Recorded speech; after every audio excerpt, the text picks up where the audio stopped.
Uyu mupapa yitwa Papa Leo wa 14. Niwe mupapa wa mbere ukomoka muri Amerika, akaba yaravuye mu mujyi wa Chicago muri Leta Zunze Ubumwe za Amerika ku itariki ya 14 Nzeri mu 1955 nibwo yavutse.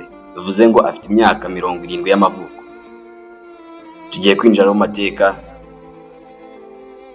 Subscribe kuri YouTube channel Fever Entertainment, unakore follow ku zimbuga zose harimo Instagram, TikTok, Facebook ndetse na Twitter. Mutwandikire kugira tubageze ibiganiro byacu gatanu ku kandi. Mukomeze gukurikirana ikiganiro cyacu kugira ngo mwumve neza amateka papa. Tugiye kwinjira mu mateka Papa Leo wa 14.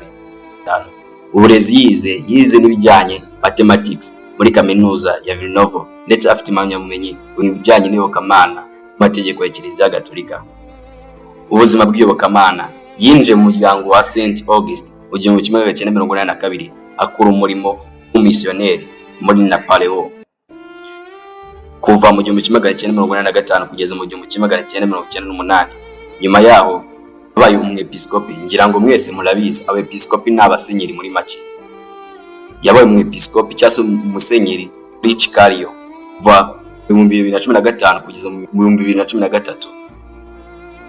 Yabaye umuyobozi w'inama y'abepiskopi muri 2023 kugeza 2025. Yabaye ndetse umuyobozi w'inama y'abepiskopi muri Napaleo muri 2023 kugeza 2025. Ubumenyi n'indangagaciro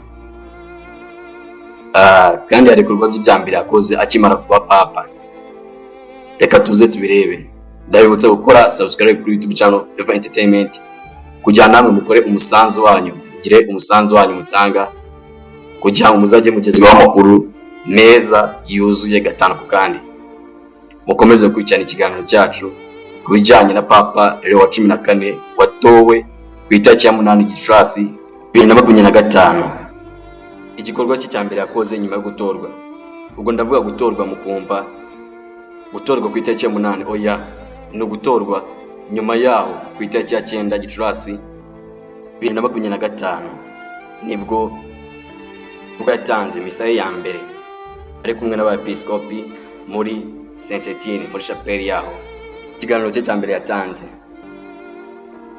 yiyemeje gukomeza umurage wa Papa Francis, yibanda ku gushyigikira ubumwe bw'abakristo muri rusange, kuba hafi abakene no gukomeza ibikorwa by'umuntu.